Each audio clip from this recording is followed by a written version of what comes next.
आशुतोष राणा हे नाव ऐकलं की अजूनही आपल्या डोक्यात एकच इमेज येते.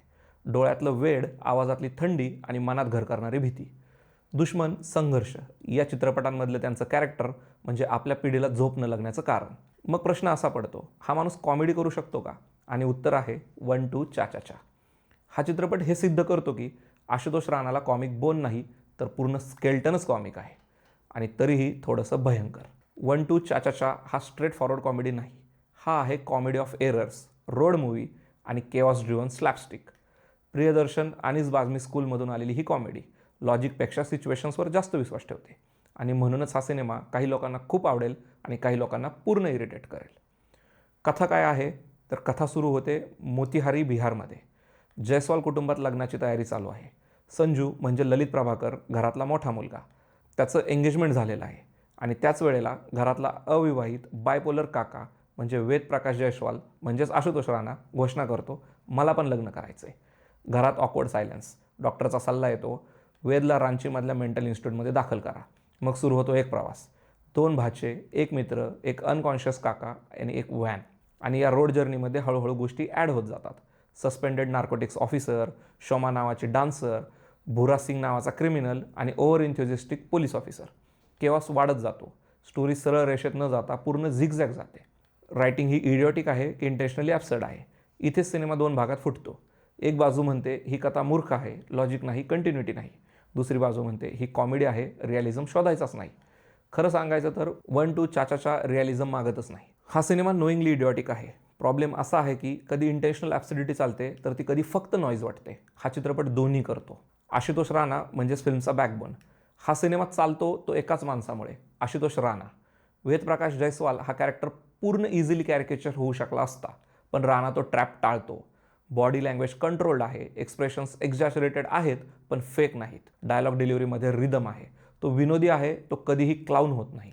आणि हो, त्याचं हसू अजूनही थोडंसं डेव्हिलिश आहे, आणि तेच या कॉमेडीला वेगळं बनवतं. सपोर्टिंग कास्ट केऑसला साथ.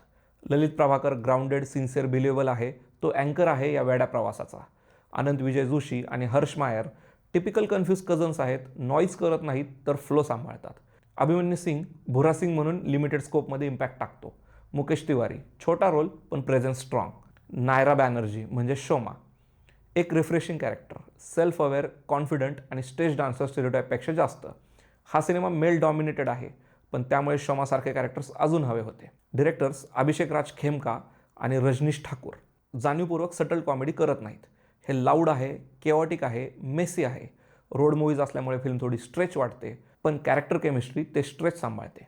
डायलॉग हा फिल्मचा जीव आहे, सिम्पल, सिच्युएशन ड्रिव्हन आणि many times genuinely funny. Problematic zone म्हणजे ऑनेस्ट टॉक.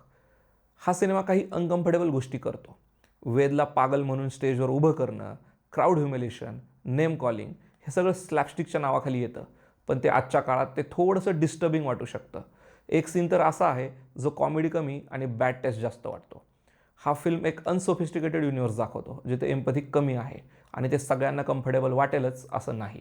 म्युझिक फॉरगेटेबल आहे, बॅकग्राऊंड स्कोअर फंक्शनल आहे, सिनेमाटोग्राफी साधी आहे, एडिटिंग थोडी टाईट असती तर फिल्म अजून क्रिस्प झाला असता. कोरिओग्राफी आणि ॲक्शन केवळ कामापुरते आहेत. हा सिनेमा क्राफ्टपेक्षा परफॉर्मन्स आणि डायलॉगवर चालतो. पिक्चरबाज वर्डिक्ट. 1 2 चा चा चा हा फ्लॉलेस कॉमेडी नाही. तो लाऊड आहे, मेसी आहे, कधी इरिटेटिंग आहे, पण तो जेन्युइन आहे, सिली आहे आणि स्वतःला सिरियसली घेत नाही. आणि सगळ्यात महत्त्वाचं, आशुतोष राणाला कॉमेडी करताना पाहणं वर्थ आहे. जर तुम्हाला स्लॅपस्टिक, केऑस कॉमेडी आणि ॲक्टर्स लेटिंग लूज पाहायला आवडत असेल तर हा चित्रपट तुमच्यासाठी आहे. जर तुम्ही logic, subtle humour, polish screen play शोधत असाल तर हा फिल्म तुम्हाला त्रास देऊ शकतो. कधीकधी कॉमेडी म्हणजे हसवणं नसतं, ती असते गोंधळ, आवाज आणि वेडेपणा स्वीकारणं. 1 2 चा चा चा तेच करतो. मी आहे शुभम सुद्रिक, हा आहे पिक्चरबाज. काही सिनेमे शहाणे नसतात पण प्रामाणिक वेडे असतात.